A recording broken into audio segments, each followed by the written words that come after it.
ರೇಣುಕಾ ಸ್ವಾಮಿ ಹತ್ಯೆಯ ಮತ್ತೊಂದು ಸ್ಫೋಟಕ ಮಾಹಿತಿ ಲಭ್ಯವಾಗ್ತಾ ಇದೆ. ಮೊದಲು ಬಾದಾಮ್ ಕಲರ್ ಶರ್ಟ್ ಧರಿಸಿದ್ದ ಈ ರೇಣುಕಾ ಆದ್ರೆ ಶವವಾಗಿ ಪತ್ತೆಯಾದಾಗ ಬ್ಲಾಕ್ ಕಲರ್ ಟಿ ಶರ್ಟ್ ಇರೋದು ಕಂಡು ಬಂದಿದೆ. ಖುದ್ದು ಪತ್ನಿಯೇ ಅತ್ತೆ ಮಾವನ ಬಳಿ ಈ ವಿಚಾರದ ಬಗ್ಗೆ ಚರ್ಚೆ ಮಾಡಿದ್ದಾರೆ ಎನ್ನುವುದರ ಡೀಟೇಲ್ಸ್ ಸದ್ಯ ಸಿಗ್ತಾ ಇದೆ. ಆರೋಪಿಗಳು ಗಂಡನ ಬಟ್ಟೆ ಕೂಡ ಬದಲಾಯಿಸಿಬಿಟ್ಟಿದ್ದಾರೆ. ಅತ್ತೆ ಮಾವನ ಬಳಿ ಚರ್ಚೆ ಮಾಡಿದ್ದಾರಂತೆ ಈ ಸಹನಾ.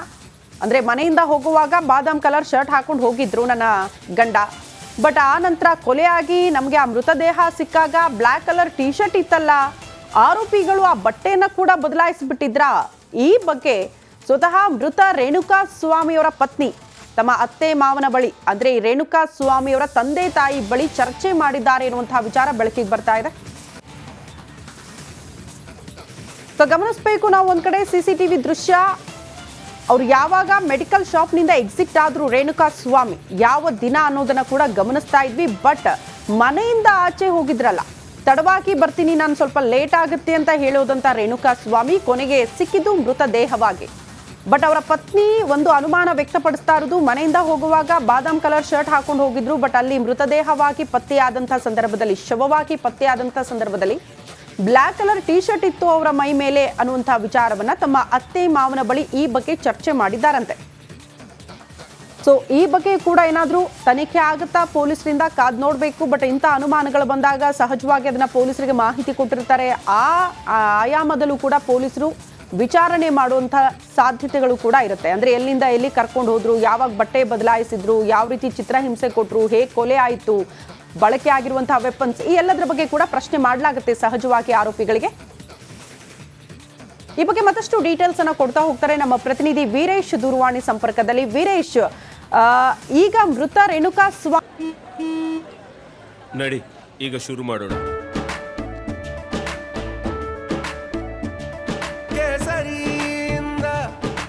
ಮನೋಲ್ಲಾಸ ಮನಸ್ಸು ಮತ್ತೇರಿ ಕುಣಿದಾಡಿದೆ ನೋಡು, ಮನಸ್ಸು ಮತ್ತೇರಿ ಕುಣಿದಾಡಿದೆ ನೋಡು. ಕ್ಷಣ ಕ್ಷಣವೂ ಆಚರಿಸಿ ಕೇಸರಿ ಹಬ್ಬ. ವಿಮಲ್ ಬಾಯಲ್ಲಿ ಹೇಳಿ ಕೇಸರಿ. ಸ್ವಾಮಿಯವರ ಬಟ್ಟೆ ವಿಚಾರಕ್ಕೆ ಸಂಬಂಧಪಟ್ಟಂತೆ ಅವರ ಪತ್ನಿ ಅನುಮಾನ ವ್ಯಕ್ತಪಡಿಸಿದ್ದಾರೆ ಅಂತ ಏನ್ ಹೇಳ್ತಿದ್ದಾರೆ, ಏನಂತ ಅವರ ಅನುಮಾನ?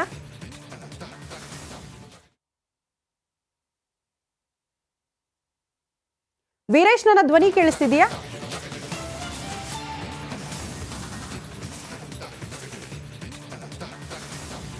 ಓಕೆ, ಸಂಪರ್ಕ ಸಾಧ್ಯ ಆಗ್ತಾ ಇಲ್ಲ.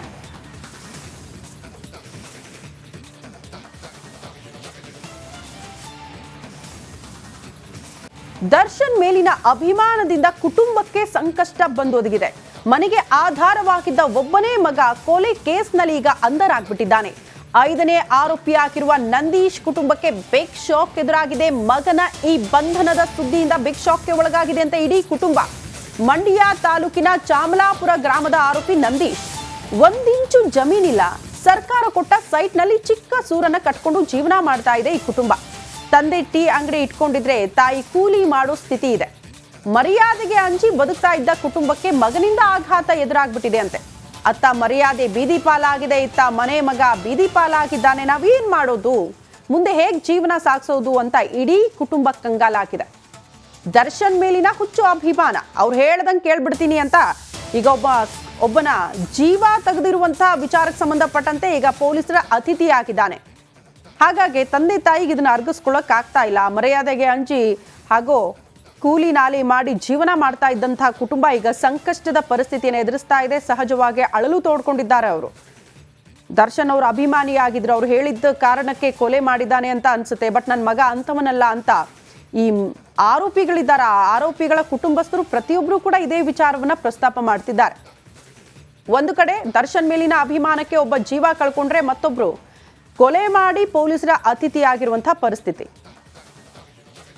ಭಾನುವಾರ ದಿನ ಸಂದೇಲಿ ಸರ್ ಫೋನ್ ಮಾಡಿ ಹೇಳಿದ್ವಿ, ಬಾ ಮಗ, ಸೋಮವಾರ ದಿನ ಸಂದೇಲಿ ಸರ್ ಬಪ್ಪದೇನು ಏನು ಮಾಡ್ತಾಯಿದ್ವಿ ಮಗ ಅಂದೆ. ಕೆಲಸ ಮಾಡ್ತಾನೆ ಕಣಮ್ಮ ಅಂತು. ಸರಿ, ಹುಡುಗರ ಜೊತೆಲಿ ಈ ಕೆಲಸ ಮಾಡು ಆ ಕೆಲಸ ಮಾಡು ಅಂತ ಹೇಳ್ತಾ ಇದ್ರು. ನಿಜ ಕೇಳಿಸ್ಕೊಂಡೆ. ಮಗ ಯಾಕಪ್ಪ ಹುಡುಗರ್ಗೆ ಹಂಗಂತಾನೆ ಇದ್ದೀನಿ, ಅವ 2 ಸತಿ ಹೇಳೋಣವ ಕೆಲಸಕ್ಕೆ, ಇವ್ರಿಗೆ ಹೇಳಿ ಸಾಕಾಯಿತು ಅಂದರು. ಅಷ್ಟೇ ಸರ್ ನಾನು ಕೇಳಿದ್ದು.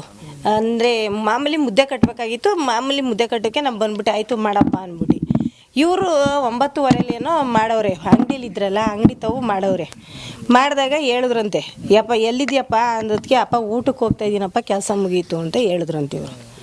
ಅಷ್ಟು ಬಿಟ್ಟು ನೀನು ಸಾಕಾಗ್ದು ಏನು ಮಾಡೋದು ಸರ್, ನಮ್ಗೆ ಹೆದರಿಕೆ ಆಗಲಿವ ಸರ್. ಇರೋ ನಮ್ಮ ಮಗ ಹಿಂಗೆ ಯಾಕೆ ತಗೊಳಕೋದ್ರು, ಕೂಲಿ ಮಾಡಿ ಸಾಕಿರೋದು ಸರ್. ನಾನು ಯಾಕೆ ತಮ್ಮ ಹಿಂಗೆ ಮಾಡೋರು ಅಂದ್ರೆ ನನಗೆ ಗೊತ್ತಾಗಲ್ವ ಸರ್. ಹೆದರಿಕೆ ನನಗೆ ಸರ್. ಯಾವತ್ತೂ ಅವನಿಗೆ ಕಸಬ ಮಾಡಿ ಚಾಮಲಾಪುರದಲ್ಲಿ ಅಂದಿದ್ರೆ ನನಗೆ ಭಯ ಇರ್ತಿರ್ಲಿಲ್ಲ ಸರ್. ಯಾವತ್ತೂ ಆ ಕೆಲಸ ಮಾಡ್ದನಲ್ಲ ಸರ್ ಅವನು. ನನಗೇನೇ ಭಯ ಆಗಲ್ವ ಸರ್. ನನಗೆ ಅವರೇ ಹೊತ್ಕೊಂಡಿದ್ದಾರೆ ಸರ್. ನಂದು ಏನು ಇರಲಿಲ್ಲ ಸರ್. ನನ್ನ